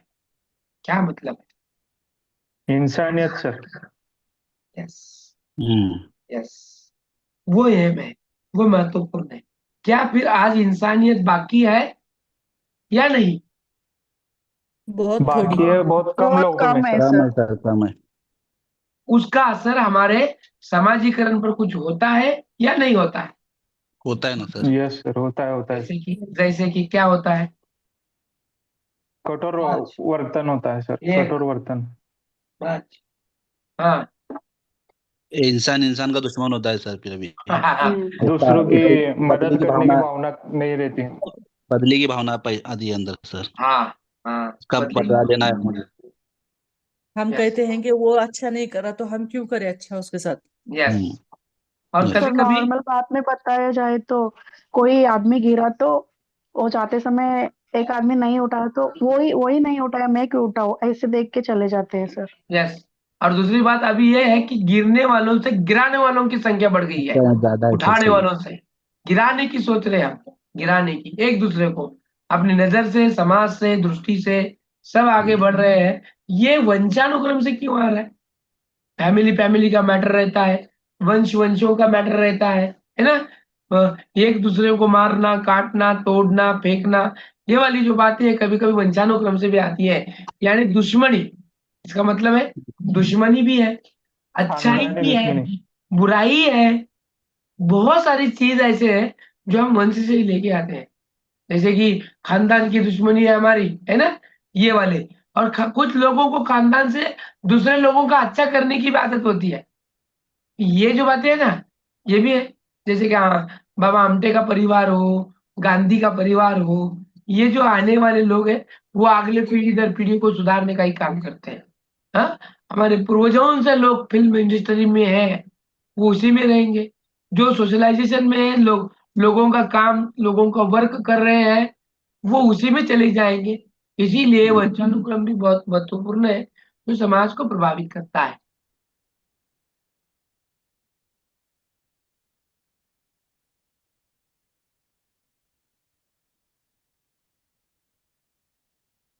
और इसके बाद आता है फैमिली। ये फैमिली क्या परिणाम करता है, क्या समाज पर करता है? यस समाज सर, पर यस सर, बहुत बहुत करता सर। है, क्या करता है, कौन करता है, कैसे करता है? शुरुआत ही हमारी फैमिली से होती है ना सर। Very nice. तो फिर संस्कार, वर्तन, सब सब फैमिली में सीखते हैं हम यस पहली बार। Yes yes yes. और फैमिली फैमिली रूल्स सोसाइटी में अफेक्ट करते हैं। हाँ, वो आपको एक मूवी पता है कि देखो, वो आपको मूवी पता है कि देखो, आप जल्द से नाम तुरंत नाम भेजेंगे। हम मेरा साथ साथ बाप मेरा बाप चोर है, ऐसे किसके हाथ पर लिखा था देखो? दीवार। हाँ, आया देखो, आंसर तुरंत आ गया। कौन है हीरो उसमें? अमिताभ बच्चन। अमिताभ बच्चन और अमिताभ बच्चन। हाँ, देखो सबको याद है, सब कुछ याद है। दीवार, उसमें की स्टोरी, उसमें का डायलॉग, और उसमें डायलॉग में हमें वही देखना है कि मेरा बाप चोर है, इसके बारे में उस हीरो में क्या ख्याल आते हैं, अच्छा आता है, किसने लिखा उसके हाथ पर, उसके बारे में, समाज के बारे में क्या दर्द है।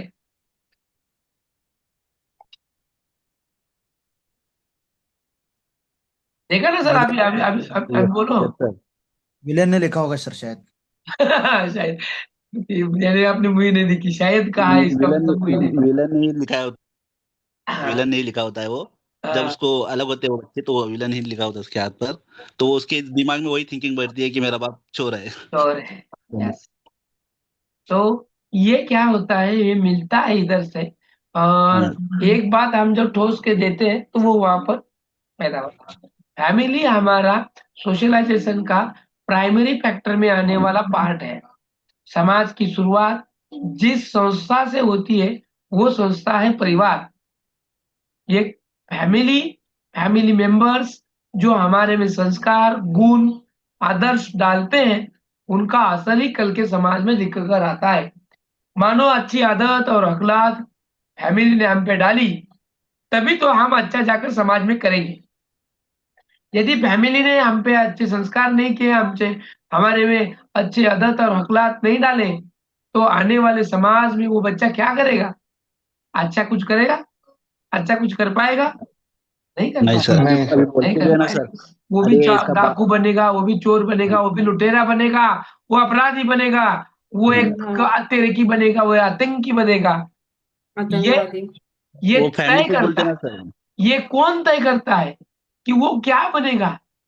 उसको अंबेडकर बनना है या आतंकवादी बनना है? उसको गांधी बनना है या परिवार, आतंकवादी बनना है? कौन तय करेगा? परिवार, परिवार एवं बात नहीं मित्र। करेगा, क्योंकि उसका संस्कार, उनके जो परिवार के जो कुछ रूल्स, नियम्स, ये सब कुछ तय करते हैं कि उस बच्चे पे क्या होना है, क्या गुजरना है, क्या गुजरना नहीं है। सही है। फिर आता यस है सर। पड़ोस। नहीं हाँ, बने। पड़ोस, पड़ोसन, पड़ोस, पड़ोसी is most important part in socialization. Correct?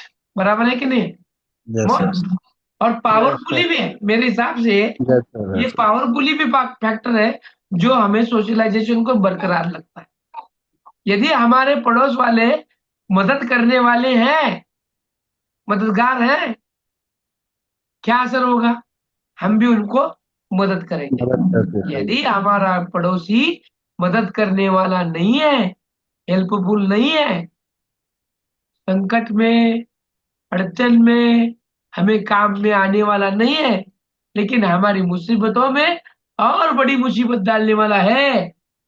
तो क्या वो हमें प्यारा लगेगा? नहीं, नहीं सर। बुरा है ना सर। ऐसा भी ऐसे होता है ना, हम खुद उसको हेल्प करते हैं, बट हमारे जब बुरा वक्त होता है तब वो नहीं आता है ना हेल्प करने के लिए। हाँ फिर हम फिर उसको बाद में मदद करेंगे क्या? नहीं, नहीं नहीं हमारे करेंगे। हाँ, नहीं करेंगे, क्योंकि हमारे बुरे वक्त में हम उन्होंने हेल्प नहीं किया है ना। इसीलिए सर हम अभी उसको क्यों। एक एग्जांपल इसका इनविटेशन का मतलब दावत का ही रहता है। हाँ अरे वो आप लोग को बुलाया नहीं दावत में, अपन क्यों बुलाने का। हाँ, तो इससे सोशलाइजेशन भी यही हाँ हो रहा है ना। हाँ सर। आपसे वो अच्छा बात करेगा तो आप उससे अच्छा बात करेंगे, वो आपको हाँ, बुलाएगा तो आप उसको बुलाएंगे, वो आपसे शेयर करेगा तो आप उसको शेअर करेंगे। यही तो नेबर आहे. आणि ये सर। समाज हेच आसपास पड़ोसी से बन रहा है. आणि याच्यातूनच मेसेज तुम्हाला जातं की अगर आपके पड़ोसी अच्छे हैं तो समाज भी अच्छा है जनाब. अगर आपके पड़ोसी अच्छे नहीं तो आप भी अच्छे नहीं, और बाकी का समाज भी अच्छे नहीं, क्योंकि तुम्हें आदत है सामने वाला अच्छा बोले तो ही तुम अच्छा बोलोगे, सामने वाला बुरा कहेगा तो तुम उससे ज्यादा बुरा कहोगे, और बुराई लोग होंगे तो समाज ही बिगड़ जाएगा ना. Yes sir. तो समाजीकरण में पड़ोसी भी बहुत महत्वपूर्ण है.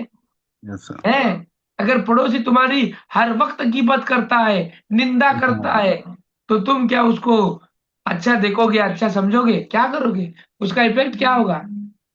बुरा ही बुराई होगा। बोलेगा सर, बुराई बोले। हाँ, किती भी हम भी केलं बुराई तरी बोले। आपल्यासाठी असंच आहे. कितना भी करने के बावजूद अगर ये ऐसा ही है, बोलते ना कड़वे को कितना भी मीठा खिलाओ वो कड़वा कड़वा ही रहता है. यस। Yes, यस उसी तरह से नेबर इज मोस्ट इम्पोर्टेंट. अब मैंने उतना ही बताया जितना महत्वपूर्ण है. अब उन बातों को भी देखेंगे पड़ोस के बारे में. पड़ोसी बहुत अहम है हमारे सोशलाइजेशन में बरकरार करने के लिए. बच्चा जब छोटा रहता है तो ज्यादातर वो आस पड़ोस के लोगों के पास जाता है, बैठता है, खेलता है, वहां के लोगों से घुल मिलता है. वहीं से उसकी मित्रता शुरू हो जाती है. और आसपास के लोग अच्छे हैं, उनकी आदत अखलाक अच्छे हैं, तो हमारे बच्चों को भी आदत अखलाक अच्छे लग जाएंगे. Yes sir no. Yes sir. हाँ, आपको पता है डॉक्टर एपीजे अब्दुल कलाम, पता है? रामेश्वरम, जहां पर उनका घर था, जहां पर वो खेलते थे, वहां का वातावरण क्या था, वहां के पड़ोसी कैसे थे? आपको पता होगा ना एपीजे अब्दुल कलाम का पूरे बचपन. ऑल कम्युनिटीज के साथ मिलकर थे सर, उनके फ्रेंड्स हिंदू भी थे, क्रिश्चियंस भी थे, मुस्लिम भी थे। क्यों ऐसा हुआ मालूम है? ऐसा क्यों हुआ? ऐसा मल्टीपल क्यों फेथ में पर ऐसा क्यों हुआ? उनके फादर भी थे ना सर, सभी उनके फादर भी सब, उनके फादर के फ्रेंड्स भी ऐसे ही थे मतलब। क्योंकि क्योंकि उनके पड़ोसी में रहने वाले लोग लोग। हिंदू के थे. वो हाँ जहाँ सर। पे रहते थे, जहाँ उनकी मस्जिद थी, मस्जिद और राम मंदिर की दीवार एक ही थी. इसीलिए एक ही हाँ। पड़ोस में जो लोग थे वो इसी मंदिर और इसी मस्जिद के सामने आकर खेलते थे. उनमें जाति का, धर्म का नहीं नहीं नहीं, कोई भी नहीं सर, कोई भी मल्टीपल फर्क फेथ नहीं में। था. वो कभी भी ऐसे दोनों में एक दूसरे से भेदभाव नहीं करते थे, क्योंकि पड़ोसी वैसे थे, वहां का एटमोस्फेयर वैसे था. तो देखो कितना इम्पैक्ट करता है. आज कहीं बहुत बहुत। हिंदू कॉलोनी में अगर मुस्लिम जाके ठहरता है, रहता है, देखने का नजरिया क्या होता है? किसी मुस्लिम कम्युनिटी में कोई हिंदू जाकर रहता है तो देखने का नजरिया क्या रहता है? तो मुझे बोलो, पड़ोसी महत्वपूर्ण है कि नहीं है? बहुत महत्वपूर्ण। हाँ, वो फिल्म याद करो जिसमें गदर ना, गदर गदर ही होगी शायद, जाति धर्म को लेके. गदर गदर हाँ, गदर यस सर, गदर गदर। जाति धर्म को लेके वहां पे विवाद जो हुआ, आस पड़ोसी है ना वो. कौन है? हम आस पड़ोसी में, हमारे बगल में रहने वाला, घर के बगल में रहने वाला हो, गांव गांव के बगल में रहने वाला हो, तालुका तालुके के बगल में रहने वाला हो, डिस्ट्रिक्ट डिस्ट्रिक्ट के बगल में रहने वाला हो, राज्य यस राज्य के बगल में रहने वाला हो, देश देश के बगल में रहने वाला हो, ये भी पड़ोसी ही है भैया. आज हमारे यस। देश के पड़ोसी जो लोग हैं वो समाजीकरण को प्रभावित करते हैं कि नहीं है? आज पड़ोसी में देखते हैं, जैसे नाम सुनते हैं पाकिस्तान का, हम आग बबूला हो पड़ते हैं। चीन है, क्या किस वजह से? देखो, आज हमारे देश में संविधान है कि कोई भी कौन से भी राज्य में जाकर अपना उदर निर्वाह कर सकता है, उसको हम रोक नहीं सकते। फिर भी हम अपना विवाद बनाते हैं की मुंबईमध्ये परकीय लोंढे येतात, म्हणजे बाहेरचे लोक येतात आणि ते इथं काय तयार करतात, आपलं स्वतःचं अस्तित्व निर्माण करतात आणि आमचं सगळं अस्तित्व त्यांनीच करून टाकलं. छोटे छोटे फुलं टाकून त्यांनी हे मांडलं ते मांडलं. भेद करते हैं कि नहीं करते? ये भेद किस वजह से हुआ? किस वजह से? क्योंकि हमने पड़ोसों का अर्थ ही नहीं समझा, और ये पड़ोसी ही समाजीकरण पर आक्रामक होता है। बराबर है कि नहीं? तो पड़ोसी अच्छा होना भी जरूरी है, और अगर बुरा है तो उसका असर सोशलाइजेशन पर होता है, समाज का स्वस्थ बिगड़ता है। अब अगला आता है स्कूल, स्कूल और समाजीकरण। चलो बताओ आप, फिर मैं बताऊंगा। सबसे पहले आप। यस सर, पड़ता है स्कूल से प्रभाव।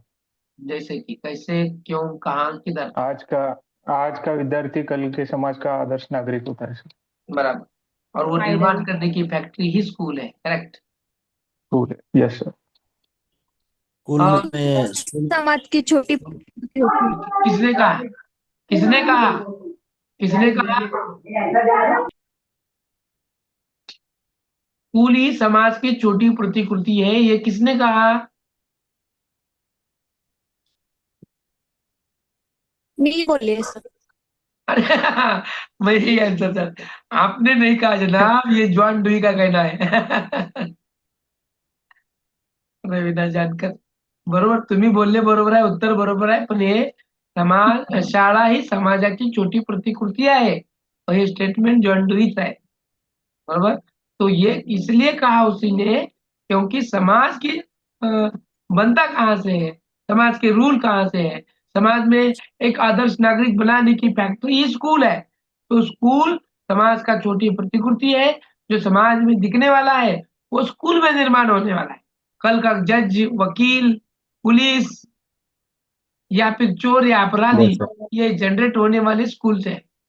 तो इसीलिए अहम है, क्योंकि स्कूल में आपको इक्वेलिटी दिखने मिलेगी। कैसा नो? स्कूल में आपको धर्म निरपेक्षता दिखने मिलेगा, स्कूल में आपको एलिजिबल बनाने की एक टेक्निक मिलेगी, स्कूल में आपको शारीरिक, मानसिक, भावनिक विकास करने का एक साधन मिलेगा। इसीलिए स्कूल को समाज की छोटी प्रतिकृति कहा गया। स्कूल सबसे ज्यादा हमारे समाजीकरण को प्रभावित करता है। आज हमारे समाज में टीचर को अहमियत है कि नहीं है कि नहीं है? यस सर, है, बहुत है।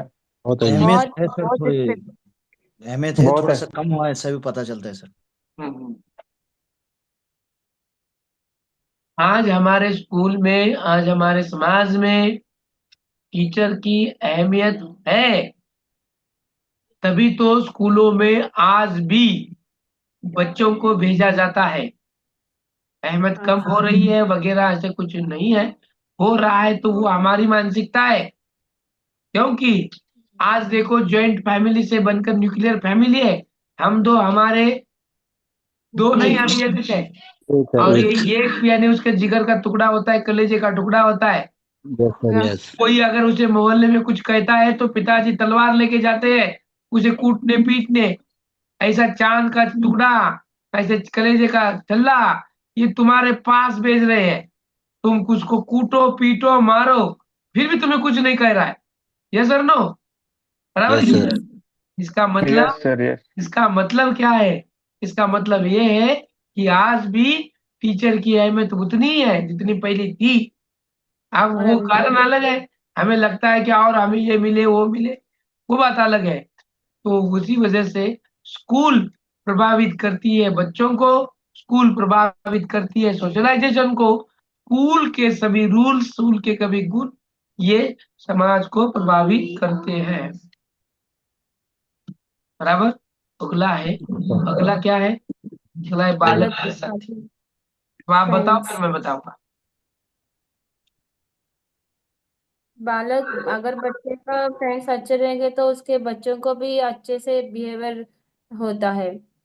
हाँ, उसका तो स्किल्स फ्रेंड्स के साथ अगर अच्छे से रहेगा तो ये भी अच्छे स्किल्स के लिए वो पीछे लगता है ना सर। हाँ, फ्रेंड्स जैसे रहेंगे, स्टडी वाले फ्रेंड्स रहेंगे तो स्टडी करेंगे सर। हाँ, और फ्रेंड्स अगर अच्छे नहीं रहेंगे तो फिर वो भी दूसरे बिगड़ेगा। हाँ, अब वो फ्रेंड्स अगर उसके पास पैसे वाले रहे, जो पैसा वगैरह लेकर आते हैं, वो ऐश कर रहा है, तो जिसके पास पैसा नहीं है वो फ्रेंड्स भी अपने जाकर बच्चों को बोलेगा कि मुझे भी पैसा चाहिए, हाँ, पेरेंट्स को जाकर। तो हाँ, फ्रेंड्स की जैसे सोबत रहेंगे वैसा जैसा parents साथी की- मिलेगा वैसा ही बच्चा बालक होगा। हाँ, डवळ्या शेजारी पोळा बांधला वाण नाही तर गुण गुण लागला. करेक्ट। तो ये जी मन का उगस नहीं है, ये अपने फ्रेंड की वजह से ही है। और हमेशा का मेरा जो उदाहरण है वो है सैराट में जो कौन है वो फ्रेंड, क्या नाम है उसका? सलीम सलीम हाँ, कोरमंडे. लिया। सलीम अगर भाई। वो न सलीम होता, भाई। अगर तुम न होते तो तो ये मैं मुई आप नहीं होती, ये मुई नहीं होती। यस हाँ, सर यस हाँ। और हमारी पहचान हमारे मित्रों से होती है। हाँ, यस ओ हम में हमारी जो क्वालिटियां है ना, वो क्वालिटियां हमारे दोस्त से इक्वल की जाती है। यस अगर सर। मान लो हमारा फ्रेंड शराबी है और तुम शराब नहीं पीते हैं, तो फिर भी उस शराबी की वजह से तुम्हारे और देखने का नजरिया क्या रहता है? तुम्हें भी लोग क्या समझेंगे? शराबी समझेंगे। शराबी समझेगा। क्यों? क्योंकि हमारे जो गुण होते हैं, हमारी जो क्वालिटीज होती है, वो हमारे दोस्त से होती है। हमारे विचार, आचार, कल्पना, ये इक्वल वाले के लोगों से ही हम फ्रेंडली करते हैं, हम फ्रेंड बनाते हैं। इसीलिए समाज उसी से बनेगा। अगर तुम्हारा दोस्त आतंकवादी है तो तुम क्या महात्मा गांधी बनोगे? महात्मा नहीं गांधी बनोगे? नहीं क्या बनोगे?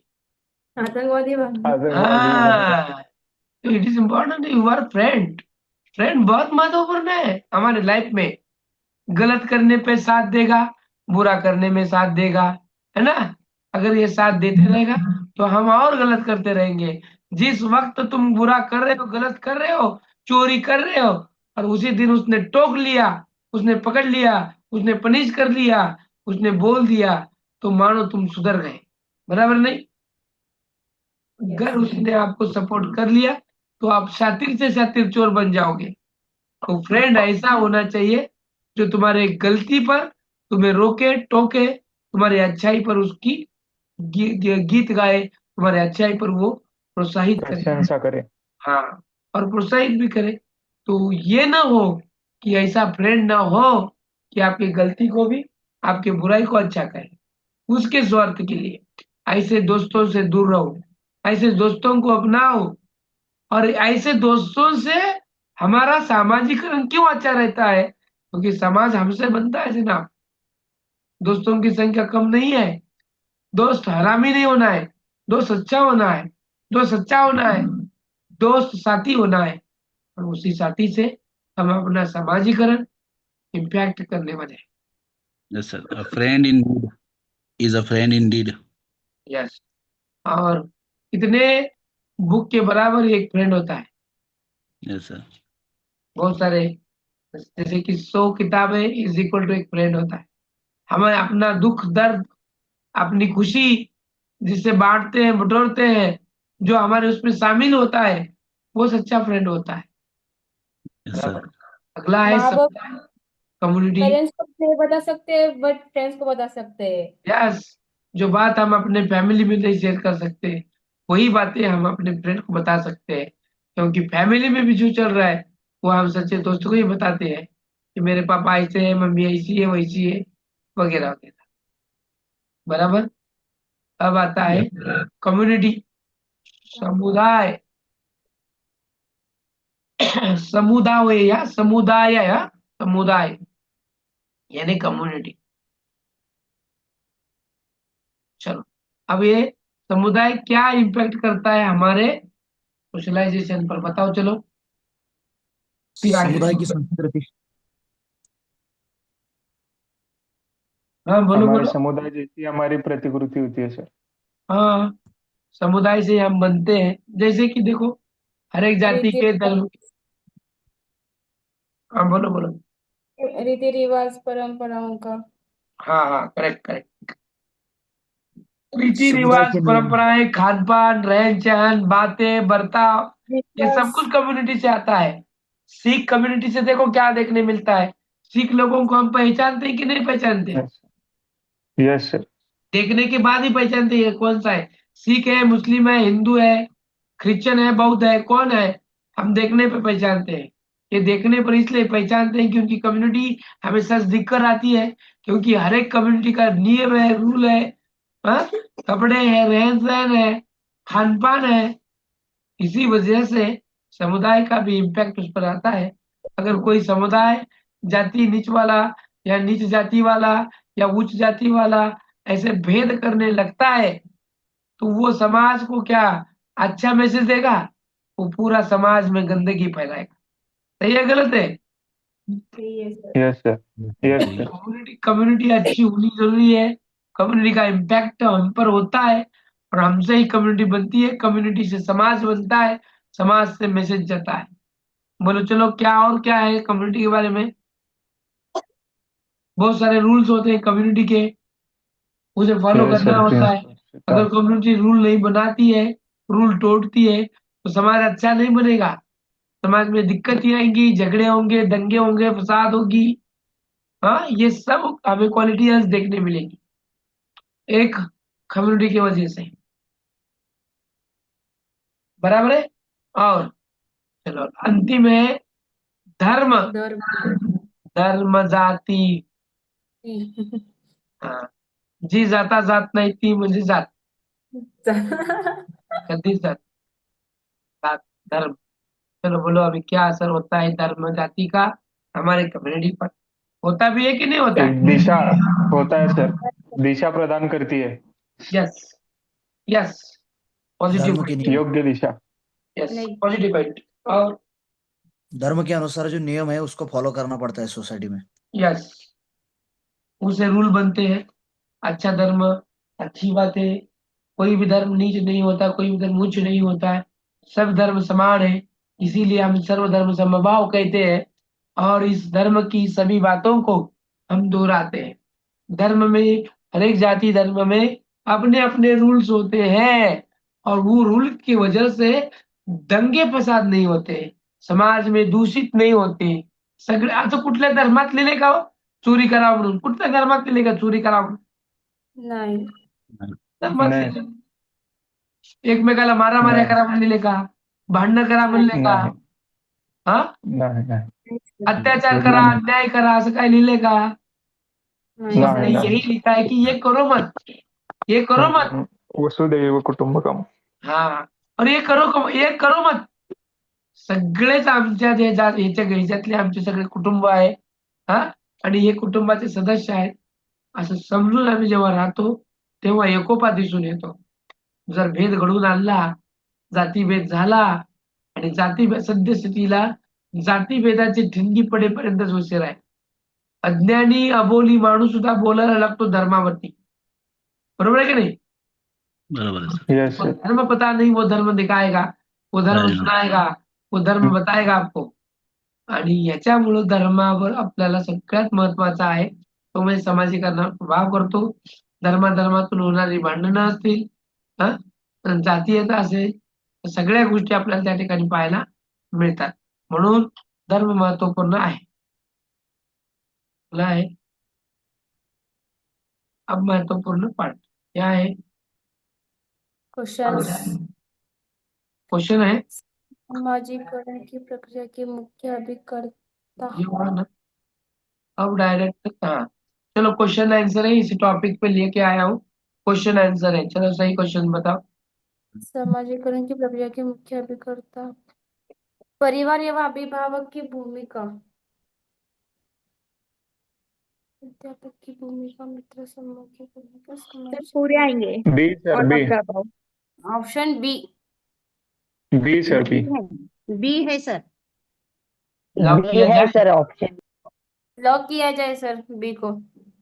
सबका कहना सही है, लॉक किया जाए बी को? हाँ सर, बी है। यस सर, हाँ हाँ।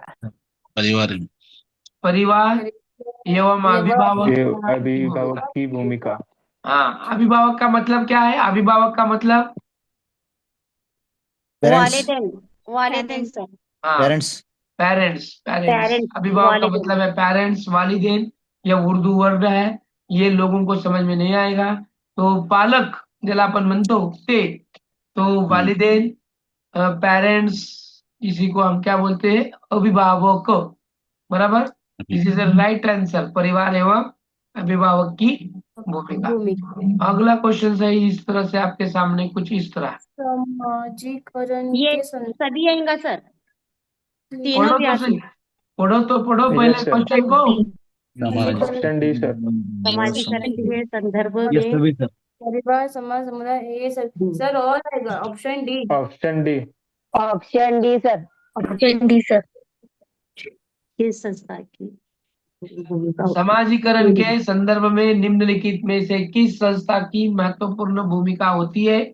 परिवार, समाज, समुदाय। ये सभी, ऑप्शन डी को किया जाए सर। ऑप्शन डी, ये सभी लोगों की। लॉक किया जाए? हाँ सर। Yes sir. चलो, लॉक किया गया और सही आंसर। क्या बात है, आपने सही आंसर चुना। आपको मिलते हैं कितने लाख रुपए? 1 करोड़। सॉरी एक मार्क कौन प्लस बनेगा सर, करोड़पति? टीईटी एग्जाम में, हाँ। टीईटी एग्जाम में 1 मार्क। हाँ, चलो अगला क्वेश्चन कुछ इस तरह से आपके डिस्प्ले पर। समाजीकरण की नहीं है। समाजीकरण नहीं है, नहीं है, व्यक्ति- negative D, negative D question है सर, डी है। व्यक्ति के डी समाजीकरण डी सर, डी, में डी ऑप्शन सर। डी। समाजीकरण समुदाय समुदाय की कोई दिया तो भूमिका सर नहीं साइड होती। से आएंगे। D sir. Option D. Option D को लॉक किया जाए सर। Option D sir. कौन सी विशेषताएं समाजीकरण की नहीं है? डी लॉक किया जाए? यस हाँ sir. Sir. Yes. Yes. Yes sir. तो क्या बात है, आपने इस क्वेश्चन का भी आंसर सही दिया। जोरदार नेगेटिव तालियां क्वेश्चन है। आप खुद के लिए। वाह। तो देखो, जिस अभिलक्षण को हमने देखा था, जिस विशेषताओं को देखा था, उसी विशेषताओं पर ये क्वेश्चन बना कि नहीं बना? बना कि नहीं बना? बना यस सर। सर, यस हाँ सर। सर। हाँ, हमने जो विशेषताएं पढ़ी है ना, और देखो यहाँ पर क्वेश्चन निगेटिव है, और ऑप्शन में कितने निगेटिव है? एक है कि 3 है? एक एक है, एक ही एक है। है। हाँ, एक ही है। तो सबसे महत्वपूर्ण है कि जब पूरा क्वेश्चन निगेटिव रहता है तो दिए गए ज्यादा ऑप्शंस आपको पॉजिटिव देखने मिलेंगे, और एक ही ऑप्शन आपको क्या देखने मिलेगा? नेगेटिव देखने मिलेगा। नेगेटिव। हाँ, तो इसीलिए जो अकेला बंदा जो भी है वो आपका आंसर होगा। ये एक वे है, ये क्या है? वे है क्वेश्चन को निकालने का। नेगेटिव क्वेश्चन मैंने बोला था। ओके, नहीं बोला था, आप सब होशियार है ना, आप सब होशियार है। Sigmund Freud. Sigmund Freud. Freud. Sigmund Freud. Edison. Sigmund Freud. Option A. A है sir. Sigmund Freud. A, option A. Lock किया जाए? लॉक किया जाए? Yes yes sir. हाँ option A. Sir. Option A. Yes. Option A. Okay, अद्भुत अद्भुत, आपने फिर एक बार सही आंसर दिया है ना? ओके, सिगमंड फ्राइड सही आंसर।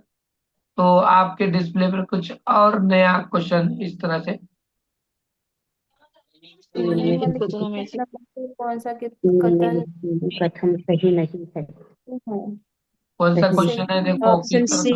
सी। ऑप्शन सी, सी बालकों के नेगेटिव समाजीकरण क्वेश्चन है में सर। 3 पॉजिटिव है और सी। सी नेगेटिव है सर, सी है। Option C sir. परिवार और समाज में प्रक्रिया नहीं होती है, नेगेटिव। भूमिका सर, नहीं होती है। सी सर। नहीं। तर ऑप्शन सी को लॉक किया जाए। 3 ऑप्शन पॉजिटिव दिया है और एक ऑप्शन नेगेटिव दिया है, इसलिए सी ऑप्शन है। तो वक्त जा रहा है सर। बालकों के समाजीकरण में उनके मित्र समूह की भूमिका नहीं होती। क्वेश्चन कैसा है, नेगेटिव के पॉजिटिव है? नेगेटिव है, नेगेटिव। नेगेटिव है सर। हाँ, और कितने यहाँ पर ऑप्शन पॉजिटिव और नेगेटिव है? ऑप्शन नेगेटिव पॉजिटिव एक है, पॉजिटिव है, एक पॉजिटिव नेगेटिव 3 है। है। और वो नेगेटिव क्वेश्चन है, नेगेटिव आंसर है सी का है, सी का है, यानी बाकी क्या है आपके? पॉजिटिव है। पॉजिटिव सब है। पॉजिटिव। तो ज्यादातर वो आंसर पॉजिटिव वाला अपना नहीं होता है, आंसर माइनस को नेगेटिव को ही करेक्ट करना है। इस वजह से ऑप्शन 3 बालकों के समाजीकरण में उनके मित्रों समूह की भूमिका होती नहीं है। होती है। होती है, हाँ होती होती है। नहीं, यह नहीं होती। यहाँ नहीं पर दिया होती नहीं, है। यहाँ पर दिया नहीं नहीं होती है, लेकिन नहीं असल में होती है, इसीलिए आंसर होती वो है गलत। होती है। तो इस तरह से आपने इस चैप्टर के सभी क्वेश्चन आंसर को सही तरह से दिया। आप सभी का बहुत दिल से, तहे दिल से क्या बोलते हैं उसको? अभिनंदन। हाँ मुबारकबाद। हाँ, शुक्रिया। यस। तो इसका मतलब आपको अच्छी तरह से ये टॉपिक भी समझ में आ गया। हाँ, आया। आ क्या गया। है?